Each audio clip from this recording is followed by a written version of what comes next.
আসসালামু আলাইকুম রহমতুল্লাহ বারকাতু।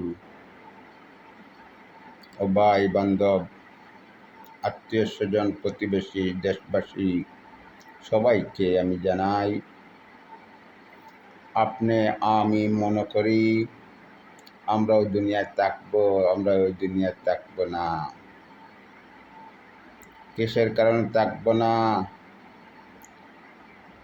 আপনার বাপ চলে গেছে, মা চলে গেছে, দাদা চলে গেছে, দাদি চলে গেছে, নানা চলে গেছে, নানি চলে গেছে, মামা চলে গেছে, আত্মীয় স্বজন দাফে দাফে সবাই চলে যাইতেছে, আর নতুন প্রজন্ম আসতেছে। ওই দুনিয়ায় থাকতে পারবে না। আমরা যাব কোথায়? আমরা প্রথম মঞ্জিল হলো কবর। আমরা কবরে চলে যাব।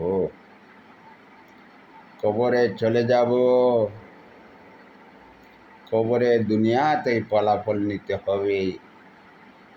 দুনিয়ার ফলাফল নিয়ে কবরে চলে যাওয়া লাগবে। কবরের ফলাফল কি? একমাত্র ইমান আর আমল। ইমান কি? আল্লাহ পাক রব্বুল আলামিনের উপরে 100 একেদাত ইমান, বিশ্বাস। আমার মালিক এবং আমার খালিক এবং আমার আল্লাহ তাআলা রহিম আর রহমান। উনি আল্লাহ তাআলা এই দুনিয়ায় পাঠাইছেন। আল্লাহ তাআলাকে মানিয়া চলিয়া নবী মুহাম্মদ রাসূলুল্লাহ সাল্লাল্লাহু আলাইহি সাল্লামের তরিকায় চলিয়া কবরে গেলে কবর জীবন শান্তি।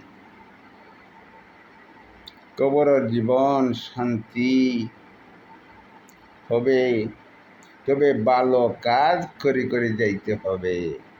ভালো কাজ করে যদি আপনি কবর পর্যন্ত পৌঁছিতে পারেন, কবরের জীবন শান্তি হয়ে যাবে। কবরে কি কি আছে? কবরের মধ্যে সাপ, বিচ্ছু, গাড়া, আগুন, অনেক পোকামাকড়ের ঘর। ওই ঘরে শান্তি হবে যদি আল্লাহ তাআলাকে মানিয়া, আল্লাহ তাআলাকে খুশি করিয়া দুনিয়ার যত ভালো কাজ আছে, ভালো কাজ করে আপনি কবর পর্যন্ত পৌঁছিতে পারেন, তখন শান্তি। আপনাকে ঘুম পাড়াইয়া দেওয়া হবে। আপনি এক ঘুমে কিয়ামত হয়ে যাবে, আপনি টের পাবে না। আপনার শরীরগুলো পচিয়া পোকামাকড়ে খাইয়া শেষ হয়ে যাবে, মাটি হয়ে যাবে, কিন্তু আপনি টের পাবেন না। আপনি ঘুমে থাকবেন, আর কিয়ামত হয়ে যাবে অল্প সময়ের ভিতরে। আর কবরের জিন্দাগানি কতটুকু জানেন?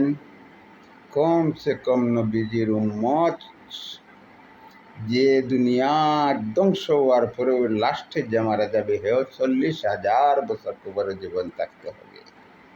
কবরের জীবন বড় লম্বা চড়া জীবন রে ভাই। দুনিয়ার জীবন নাই, আখিরাতের জীবন।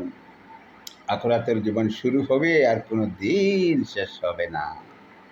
আখিরাতের জিন্দেগানি শুরু হবে আর কোনো দিন শেষ হবে না।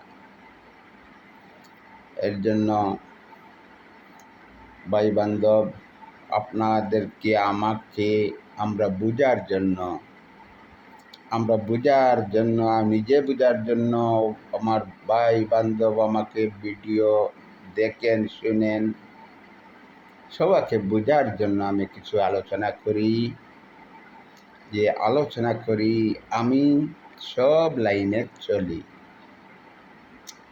সব লাইনে আমি আছি, সব লাইনে আমি চলি, চলাফেরা করি। কিন্তু আমি আমার আল্লাহ তাআলাকে আমি বেজার করতে চাই না।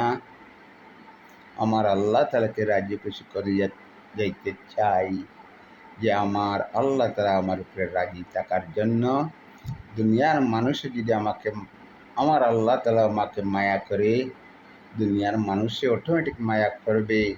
দুনিয়ার আল্লাহ তালার জগতে যত সৃষ্টি আছে সৃষ্টি মায়া করবে। এর জন্য ভাই রেখে দিলাম, ভিডিওটা লম্বা হয়ে যায়। আসসালামু আলাইকুম রহমতুল্লাহ বারকাতুহু।